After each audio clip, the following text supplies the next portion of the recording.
Salam. Banyak kisah sejarah pada masa kerajaan dan masa penjajahan kolonial Belanda yang menjadi legenda, penuh dengan cerita perjuangan, penuh dengan cerita pengorbanan, dan berbagai macam kisah-kisah misteri yang tidak tercatat dalam sejarah nasional, namun menjadi bagian dari sejarah dan kisah kedaerahan. Seperti halnya kisah tentang Ki Ageng Selomanik. Menurut kisahnya, Ki Ageng Selomanik adalah merupakan salah seorang komandan perang pasukan Diponegoro pada saat perang Diponegoro berlangsung.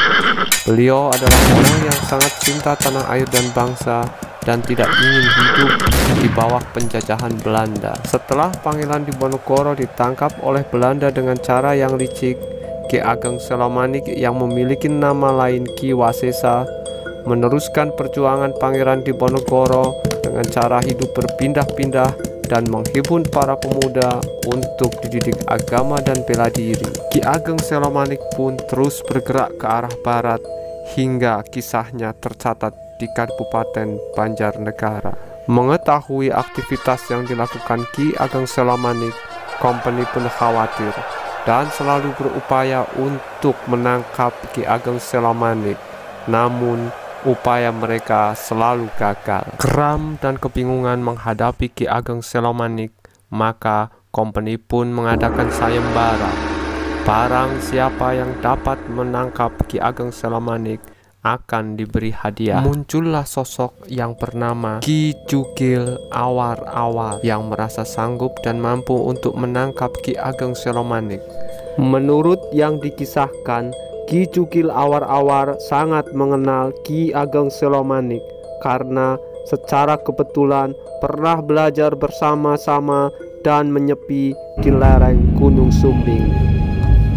Memulai petualangannya menangkap Ki Ageng Selomanik, Ki Cukil Awar-Awar segera mengumpulkan anak buahnya dan mengumpulkan semua informasi tentang keberadaan Ki Ageng Selomanik. Dari situlah Ki Cukil Awar-Awar dan anak buahnya mengetahui keberadaan Ki Ageng Selomanik yang berada di Kuta Banjar. Dengan menyusuri tepian Sungai Serayu, Ki Cukil Awar-Awar beserta anak buahnya berangkat menuju Kuta Banjar, bermaksud untuk menangkap Ki Ageng Selomanik untuk diserahkan kepada kompeni Belanda. Mengetahui pergerakan Ki Cukil Awar-Awar ke Kuta Banjar, para pengikut Ki Ageng Selomanik pun melaporkan kedatangan Ki Cukil Awar-Awar yang dapat membahayakan Ki Ageng Selomanik. Mendengar laporan tersebut, Ki Ageng Selomanik mengumpulkan istri dan kedua anaknya yang bernama Raden Waringin dan Raden Anom untuk tidak pergi kemana-mana dan berdiam diri di rumah. Selanjutnya, Ki Ageng Selomanik bersama para pengikutnya menuju ke pelataran tempuran Kali Merawu untuk menemui Ki Cukil Awar-Awar bersama anak buahnya.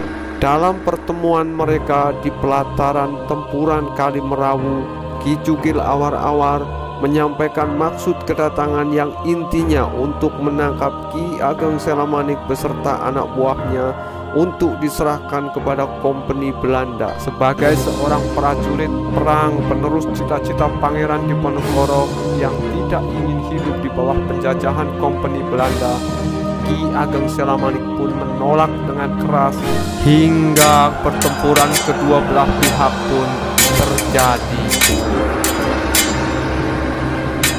Sadar tak mampu mengalahkan Ki Ageng Selomanik dan pasukannya yang begitu tangguh, Ki Cukil Awar-Awar menyusun sebuah rencana. Ki Cukil Awar-Awar menyuruh sekelompok anak buahnya untuk mengepung dan menangkap istri dan anak-anak Ki Ageng Selomanik dengan maksud digunakan sebagai sandera supaya Ki Ageng Selomanik mau menyerah tanpa syarat kepadanya, serta mengatakan kepada istri dan anak-anak Ki Ageng Selomanik bahwasanya Ki Ageng Selomanik telah mati dalam perang karena melawan dirinya. Mendengar berita bohong yang disampaikan oleh anak buah Ki Cugil Awar-Awar tentang kematian Ki Ageng Selamanik, istri Ki Ageng Selamanik dan kedua anaknya Raden Anom dan Raden Waringin tidak mau menyerah begitu saja kepada keinginan Ki Cugil Awar-Awar. Hingga pada akhirnya mereka lebih memilih mengakhiri hidup mereka dengan cara bunuh diri. Bagaikan petir yang menyambar mendengar kematian seluruh keluarganya, membakar api amarah Ki Ageng Selamanik untuk segera menghancurkan Ki Cugil Awar-Awar bersama pengikutnya. Pertempuran hebat pun kembali terjadi.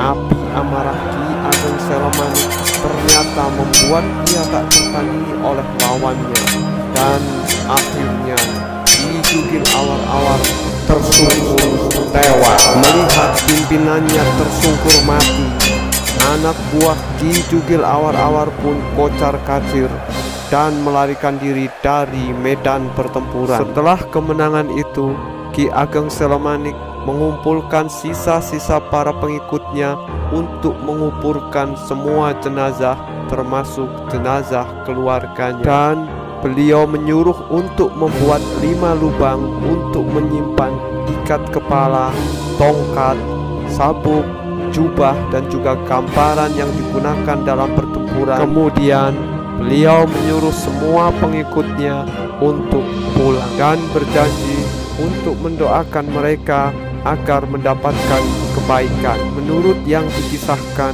dari situlah Ki Ageng Selamanik muksa atau menghilang tanpa ada kisah yang menceritakan selanjutnya. Begitulah kisah Ki Ageng Selamanik yang selalu diceritakan secara turun-temurun dari generasi ke generasi di Banjarnegara, yang dapat mengingatkan bahwa dalam perjuangan selalu ada pengorbanan. Semoga banyak hikmah yang dapat kita ambil dari kisah tersebut. Terima kasih sudah menonton dan salam Nusantara.